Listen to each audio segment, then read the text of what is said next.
Hello everyone. अब जैसे जैसे ये नेक्स्ट पीडीएफ जो है ये इसमें डाईहाइड्रिक अल्कोहल अपना हो चुका था और इस वीडियो में अपन डिस्कस करने वाले हैं ट्राईहाइड्रिक अल्कोहल। ट्राईहाइड्रिक अल्कोहल का मतलब क्या होता है, जिसमें OH की संख्या 3 प्रेजेंट होती है। तो दिख रहा है यहाँ पे OH की संख्या 3 प्रेजेंट है, इसीलिए इसे अपन ट्राईहाइड्रिक अल्कोहल कहते हैं। ट्राईहाइड्रिक अल्कोहल को ग्लिसरॉल भी कहा जाता है। ओके, तो ये ग्लिसरॉल है, CH और ये CH, जहाँ पे 3 संख्या होती है उसको प्रोपेन ट्राईऑल कहा जाता है।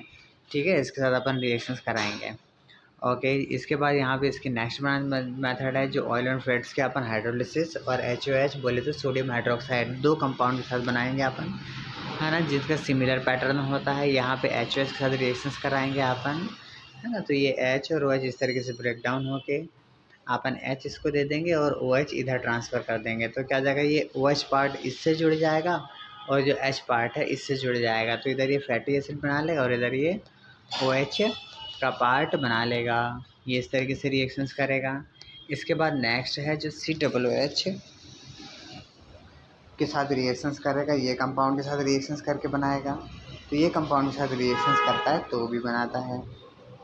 ओके, अब इसके बाद जब NaOH के साथ रिएक्शंस करेगा तो ये कंपाउंड यहाँ पे H इधर आ जाएगा, है ना, OH इधर आ जाएगा और Na यहाँ पे अटैच हो जाएगा। तो इस प्रकार ये रिएक्शंस भी कंप्लीट होती है। अब अपनी जो नेक्स्ट रिएक्शन है जो प्रोपीन से बना रहे हैं अपन, किससे बना रहे हैं, प्रोपीन से। ये प्रोपीन है, क्लोरीन के साथ रिएक्शंस कराएंगे तो ये क्लोरीन पहले यहाँ पे अटैक करेगा और यहाँ पे अटैक करेगा तो क्या बना देगा, एक हाइड्रोजन एलिमिनेट करके 60 डिग्री या 60 डिग्री सेल्सियस 600 डिग्री सेल्सियस पे रिएक्शंस करके अल्काइल क्लोराइड बनाता है।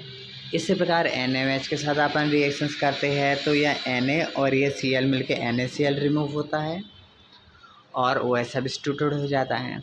इस प्रकार जब अल्काइल अल्कोहल मिलता है, जब अल्काइल अल्कोहल की अपन रिएक्शंस कराते हैं किसके साथ, हाइड्रोक्सिल क्लोराइड के साथ रिएक्शंस कराते हैं तो कंपाउंड बनाता है। ओके, तो ये इस प्रकार से रिएक्शंस कंटिन्यू आगे अपन जब HCl के साथ रिएक्शंस कराते हैं तो अपने पास ये वाला डेरिवेटिव मिलता है जिसमें OH और यहाँ पे Cl आ जाएगा। Cl फिर इसका NaOH के साथ रिएक्शंस कराते हैं तो ये Na और ये Cl बाहर होता है, OH यहाँ पे सब्स्टिट्यूटेड हो जाता है। इस प्रकार ये मेथड जो है बनाई जाती है, मेथड से अल्कोहल बनाया जाता है।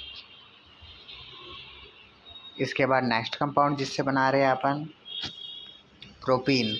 ये बहुत इंपॉर्टेंट रिएक्शन है जो एक्रोलीन के द्वारा बनाई जाती है। किसके द्वारा, एक्रोलीन। इस कंपाउंड का नाम बहुत फेमस है, IIT JEE नीट वाले बच्चों के लिए यहाँ से क्वेश्चन आने की संभावना है। ओके, चलो अब यहाँ पे बात करते हैं इस कंपाउंड में क्या क्या होगा। तो ये कंपाउंड का अपन देखते हैं कि कंपाउंड किससे क्या रिएक्शंस कराता है। तो चलो देखते हैं। यहाँ से ये जो है प्रोपिनल है, इसको अपन जिसको एक्रोलीन कहते हैं, इसका H2 के साथ रिएक्शंस कराएंगे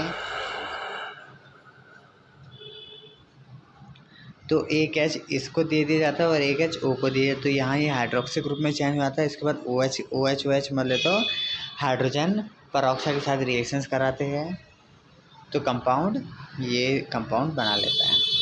ओके, जो ग्लिसरॉल कंपाउंड बना लेगा। इसके बाद नेक्स्ट कंपाउंड में आते हैं जहाँ फिज़िकल प्रॉपर्टीज़ की बात करते हैं। तो फिज़िकल प्रॉपर्टीज़ क्या क्या है भाई, ये जो रहता है कलरलेस होता है ना, कलरलेस होता है, ऑर्डरलेस होता है, विस्कस होता है और हाइड्रोस्कोपिक नेचर का होता है, हाइड्रोस्कोपिक लिक्विड होता है। इसके बाद इसकी बॉइलिंग पॉइंट की बात करते हैं तो बॉइलिंग पॉइंट 290 डिग्री सेल्सियस, इसकी विस्कोसिटी भी ज़्यादा होती है। ठीक है, इसके बाद ये वाटर में सॉल्युबल होता है और इथाइल अल्कोहल में सॉल्युबल होता है, बट इनसॉल्युबल इन ईथर में ये इनसॉल्युबल होता है। इसके बाद टेस्ट की बात करते हैं तो ये स्वाद में मीठे होते हैं और टॉक्सिक नेचर इसका नहीं होता है, एब्सेंट रहता है टॉक्सिक नेचर इसमें। ओके, अब केमिकल प्रॉपर्टी की बात करते हैं। केमिकल प्रॉपर्टी में सबसे पहले Na के साथ रिएक्शंस कराएंगे। किसके साथ रिएक्शंस कराएंगे, Na के साथ। Na के साथ रिएक्शंस कराते तो याद रहे Na 1 by 1 रिएक्शंस करता है और ये टॉप पोजीशन पे ही रिएक्शंस करेगा। ठीक है, एक बार यहाँ पे रिएक्शंस करेगा, एक बार यहाँ पे, तो Na एक बार यहाँ पे फिर दूसरा यहाँ पे। इस प्रकार से डाइसोडियम ग्लिसरोलेट बनाता है। ओके, याद रहे यहाँ पे जब रिएक्ट विद PCl5 कराते हैं, सॉरी फास्फोरस के डेरिवेटिव के साथ रिएक्शंस कराते हैं, तो ये वाला कंपाउंड मतलब PI3 एक्सेप्शन होता है। नोट करने वाली बात है, यहाँ से क्वेश्चन आएगा, है ना। चलिए देखते हैं, सबसे पहले 1 बाय 1 सबकी रिएक्शंस कराते हैं। यहाँ पे रिएक्शंस देखिए, सबसे पहले जब PCl5 के साथ रिएक्शंस कराते हैं तो PCl5 के जैसे रिएक्शंस कराएंगे तो मॉलिक्यूल क्या होगा, मॉलिक्यूल जैसे रिएक्शंस कराएगा तो 3 क्लोरीन यहाँ के POCl3 करके रिएक्शंस बाहर कर देगा, 3HCl बाहर कर देगा। तो ये कॉमन रिएक्शंस होती है, मतलब PCl5 और PBr जो है ये नॉर्मली रिएक्शन देता है, ठीक है, जो सभी देते हैं। लेकिन यहाँ पे यह है कि यहाँ पे जो आयोडीन की रिएक्शन होती है ये एक्सेप्शंस होती है ना, एक्सेप्शंस होती है, मतलब कि नॉर्मल रिएक्शंस नहीं करेगा ये। याद रहे जब भी इसका रिएक्शंस कराएंगे तो यहाँ तीनों कंपाउंड आ जाएंगे, फिर इसके बाद जब हीट देते हैं तो I2 बाहर होता है और जो कंपाउंड बनता है उसको अलाइल आयोडाइड कहा जाता है। क्या कहा जाता है, अलाइल आयोडाइड। नोट करने वाली बात है ना, IMP है, यहाँ से क्वेश्चन उठेगा ही उठेगा। चलिए इसके बाद HI के साथ रिएक्शंस कराते हैं। ये आयोडीन से रिलेटेड जितने भी प्रोडक्ट है या जितनी भी रिएक्शंस है सभी इंपॉर्टेंस होती है, ओके, क्योंकि this is very reactive compound. Glycerol react with HI, warm करेंगे तो पहले ये तीनों में अटैक करेगा, फिर इसके बाद आप हीट देंगे तो I2 बाहर करेगा, ठीक है। फिर यहाँ तक रिएक्शन चलने के बाद इसके बाद वापस से रिएक्शंस को आगे बढ़ाते हैं, यहाँ से वापस से रिएक्शंस को आगे बढ़ाएंगे। देखिए HI के साथ रिएक्शंस करा रहे हैं तो फिर ये बीच में अटैक करेगा, फिर यहाँ पे करने के बाद जब हीट दे देंगे तो प्रोपीन बनाएगा, फिर HI के साथ रिएक्शंस करेंगे तो आइसोप्रोपाइल आयोडाइड बनाएगा, ठीक है, ये नोट करने वाली बात है। चलो रिएक्ट विथ ऑक्जेलिक एसिड, ये भी बहुत इंपॉर्टेंट रिएक्शंस है, ये मल्टीपल रिएक्शंस हैं। मल्टीपल रिएक्शंस का मतलब ये है कि मैं मल्टीपल रिएक्शंस देगा, ओके। देखो सबसे पहले इसके साथ रिएक्शंस कराएंगे तो ऑक्जेलिक एसिड ये रहा, ऑक्जेलिक एसिड के साथ रिएक्शंस कराएंगे तो सबसे पहले क्या होगा, इसमें डिफरेंट प्रोडक्ट्स बनते हैं ना, याद करना। सबसे पहले जब रिएक्शंस कराएंगे तो यहाँ पे कंपाउंड जो है सबसे पहले यहाँ पे अटैक करेगा, मतलब कि यहाँ का H और इधर का OH बाहर निकलता है तो COOH यहाँ पे आके जुड़ जाता है ना। ये कंपाउंड जो बनाता है इसको अपन कहते हैं ग्लिसरॉल मोनोऑक्सिलेट। फिर यहाँ से CO2 यहाँ से बाहर हो जाएगा, तो देखिए ध्यान से यहाँ से CO2 यहाँ से ऐसा बाहर हो चुका है। फिर इसके बाद आप वापस से आगे रिएक्शंस कराएंगे तो क्या है, अपने को जो कंपाउंड मिलता है ये वापस से अपने को ग्लिसरॉल मिल जाता है,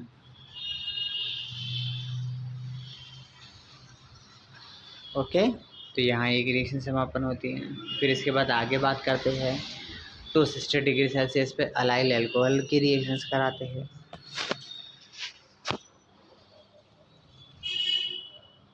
ये रहा ऑक्जेलिक, ये क्या है, डिफरेंट टेम्परेचर पे, मतलब कि अलाइल अल्कोहल जो है डिफरेंट टेम्परेचर पे प्रोडक्ट्स बनाएगा, ओके। तो यहाँ पे देखो, यहाँ पे आप हीट देंगे तो यहाँ पे सबसे पहले COOH आके जुड़ जाएगा और ये क्या बनाएगा यहाँ पे, अलाइल अल्कोहल, ओके। डिहाइड्रेशन देते हैं, मतलब डिहाइड्रेशन करवाते हैं। यदि अपन डिहाइड्रेशन करवाएंगे तो डिहाइड्रेशन करवाने के लिए इसमें से आपको कंपाउंड्स यूज़ करने पड़ेंगे, कॉन्सेंट्रेटेड H2SO4 या P2O5 या KHSO4। इनमें से आप रिएक्शंस कराएंगे तो एक्रोलीन बनता है। क्या बनता है, एक्रोलीन। मैंने पहले ही बताया था एक्रोलीन जो है, या एक चीज़ एक्रोलीन से ग्लाइकोल बनाएंगे और ग्लाइकोल से एक्रोलीन बनाएंगे। नोट करने वाली बात है कि डिहाइड्रेशन यदि करवाना है तो किसकी सहायता से आपको करवाना होगा, ओके। तो यहाँ ये वाला पॉइंट हो गया। अब इसके बाद आगे रिएक्शन बढ़ाते हैं। मोस्ट इम्पॉर्टेंट रिएक्शन है ऑक्सीडेशन। ऑक्सीडेशन 4 प्रकार से रिएक्शन देता है, कॉन्सेंट्रेटेड HNO3, फैंटम रिएजेंट, है ना, ये से 4 रिएक्शन। चलो तो पहली रिएक्शंस करते हैं, ऑक्सीडेशन रिएक्शंस करेंगे अपन। तो अपन ऑक्सीडेशन करेंगे तो सबसे पहले मॉलिक्यूल में हीट देंगे तो क्या हो जाएगा, यहाँ से H2O बाहर हो जाता है, और H2O बाहर होता है तो तब ऑप्शन एक ऑक्सीजन आके जुड़ जाता है और यहाँ पे एल्डिहाइड फॉर्म कर लेता है। ओके, फिर इसके बाद COOH के साथ रिएक्शंस कराएंगे तो COOH के साथ रिएक्शंस कराते हैं तो क्या होता है,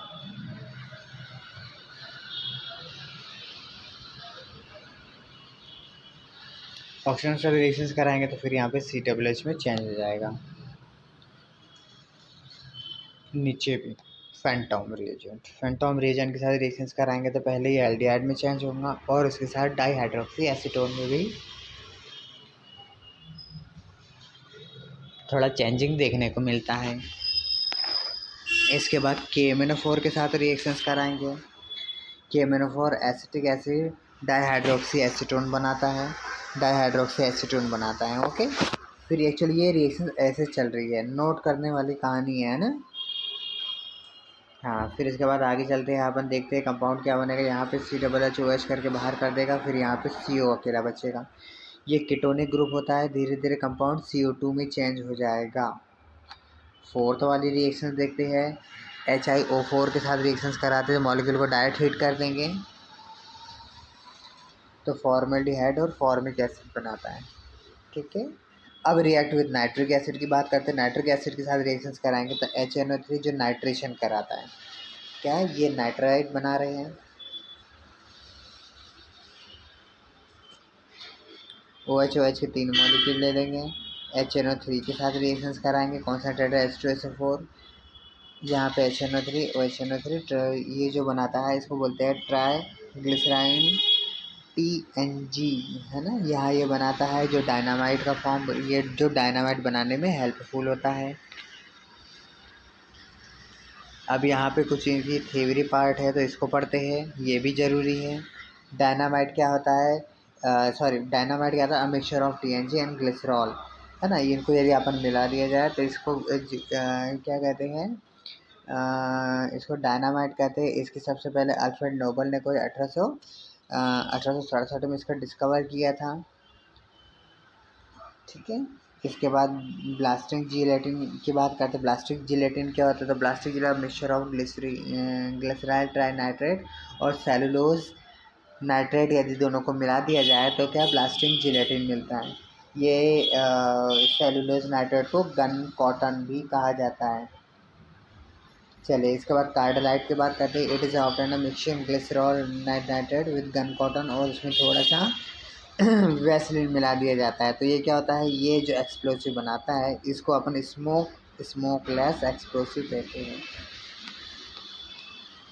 यूजेस की बात करते हैं कि ट्राईनाइट्रिक ग्लिसरॉल है वो काहे में यूज़ किया जाता है, तो एंटी फ्रिज में, ऑटोमोबाइल रेडिएटर में, ठीक है। ट्रांसपेरेंट ऑफ सोप, जो ट्रांसपेरेंट सोप्स होती है उनको बनाने में कहते हैं। जो ट्रांसपेरेंट सोप बोले तो पियर्स जो रहती है, लोशंस बनाने में, है। इसके बाद लुब्रिकेंट की बात करते हैं तो जो घड़ी साफ़ करते हैं उनके जो लुब्रिकेंट होते हैं उनके में कंजर्वेशन में भी यूज़ होता है, शूटिंग एजेंट में भी यूज़ होता है, और manufacturing of explosive with dynamite के एक्सप्लोसिव के फॉर्म में भी इसका यूज़ किया जाता है। इस प्रकार ये आज का लेक्चर जो है अपना, आज का लेक्चर में आपने क्या क्या पढ़ा। डाइहाइड्रिक अल्कोहल क्या होता है, इसकी बनाने के मेथड, इसकी फिजिकल प्रॉपर्टीज़, इसकी केमिकल प्रॉपर्टीज़, याद रहे केमिकल प्रॉपर्टीज़ में सबसे ज़्यादा यूज़फुल आएगा, ओके। फिर इसके बाद यूजेस करने के बाद अपन इसके यूजेस पढ़ लेंगे और यूजेस को आप ख़त्म करके आगे नेक्स्ट पार्ट की तरफ अपन बढ़ते हैं। इतनी चीज़ आपको पढ़ना कंपलसरी, याद रहे। इसमें आयोडीन कंपाउंड मैन होता है, क्या होता है, आयोडीन कंपाउंड मैन होता है, ओके। चलिए आगे का लेक्चर नेक्स्ट वीडियो में, आगे का जो भी अल्कोहल का पार्ट होगा उसमें अपन नेक्स्ट वीडियो में पढ़ते हैं, ओके। चलिए बाय बाय।